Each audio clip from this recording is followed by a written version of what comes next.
straight up into the top, straight up into the sky. Right into the sky, you're looking over that shot. Right up into the sky. Right up in the sky. Right up in the sky, we can see. When we're not fall inside. Right through, and the water run from inside, come straight on the veranda, and spot me put them there too. Blessings, my peeps. Welcome back to the channel. So peeps, today we're talking about a disabled lady from the Hyde area in Clarkstown, Trelawney, whose house was extensively damaged during the passing of Hurricane Melissa. You know, Hurricane Melissa is a Category 5 hurricane that wreaked havoc over certain parishes in Jamaica. You know, parish like Trelawney, Manchester, St. Elizabeth, Westmoreland, and I mean St. Mary to a lesser extent and St. Anne, but damages were created nonetheless. You get me as a people. So we're taking a look at the situation where the church top, you know, the top of this church that you're seeing here, the top blew off during the storm and ended up on the top of this disabled lady's house, causing destruction to her roof.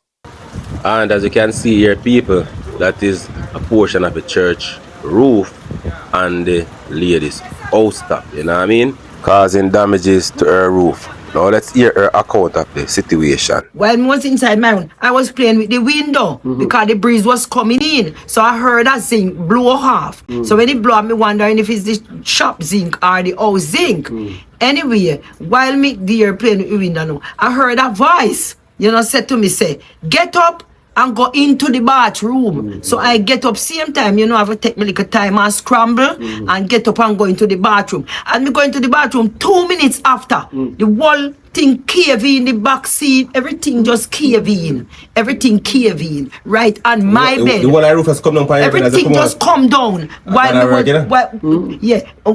Everything just come down on the bed. Everything, you know, the zinc, the inside part where the ceiling. So the church that blew off. And then now is when we come out now, when we in here, we have big noise.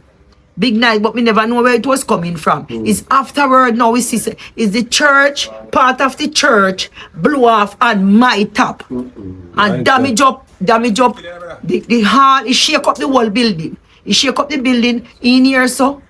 It shake up round the second hall, the first hall, the second hall. It jam one hole into the kitchen and it mash up into the passage and it mash up the back room. See, I mash up the whole place. The whole place, the church top mash up. Church top mash up.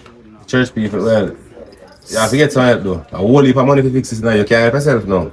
No, me can't myself because you mean into the wheelchair. Yeah. And then all my goods them that me selling. All your goods them? Yeah, see them me goods them. Some of the goods, I see them cover up there so. See them there so. Them get damaged up. Me have to sun them and throw away some. So I have to start over again? Me have to start all over again. Yes. Rough. All my goods them. So you want some help then, man? You need some help? Yeah, me need help. The NIS can help.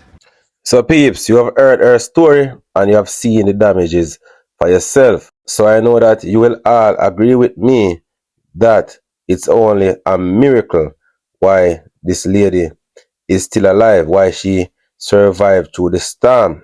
If it was not for the fact that she went to the bathroom, then she might have lost her life as a result of the roof caving in on her bed. You know what I mean? That was where she was actually laying down.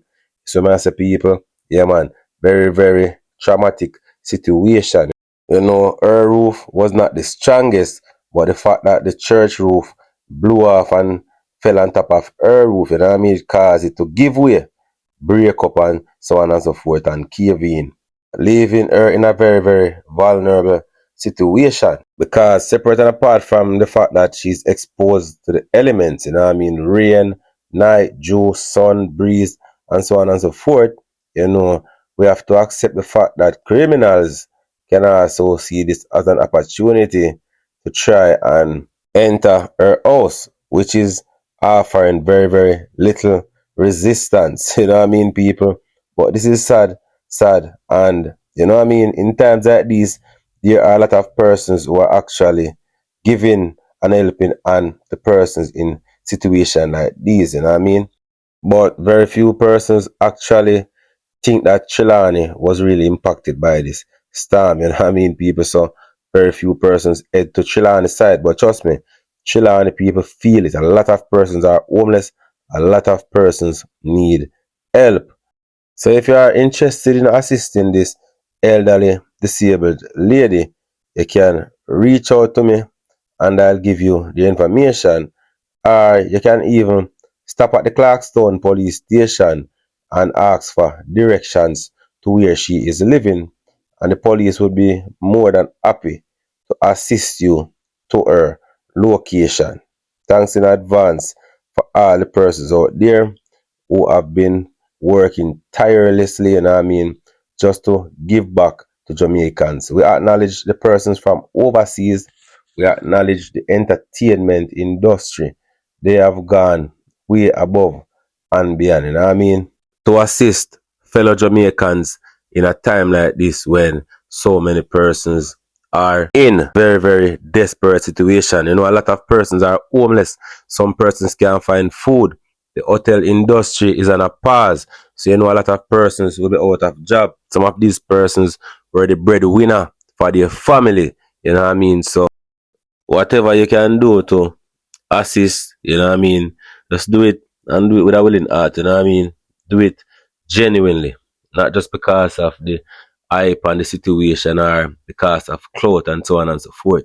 And a point to note for all the persons who are actually giving things out, you have to be careful whenever you are issuing care packages out. If you are giving because you genuinely want to give, you have to try and locate the persons who actually need these packages, because a lot of persons that you will see along the roadways are persons who repeatedly receive care packages. Because a lot of persons who are giving out care packages are not going to go deep into any community to search.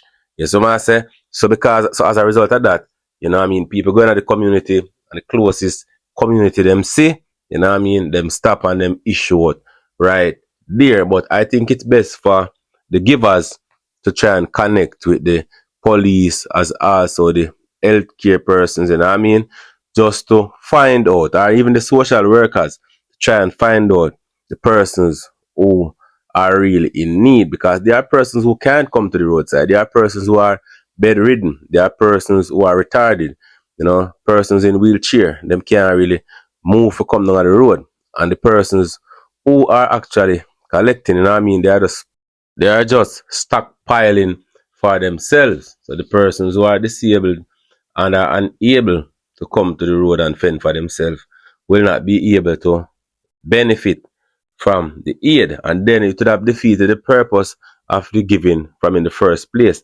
The persons who really need it are not getting it. So community members, look out for your elders, look out for the persons who are disabled, look out for the retarded.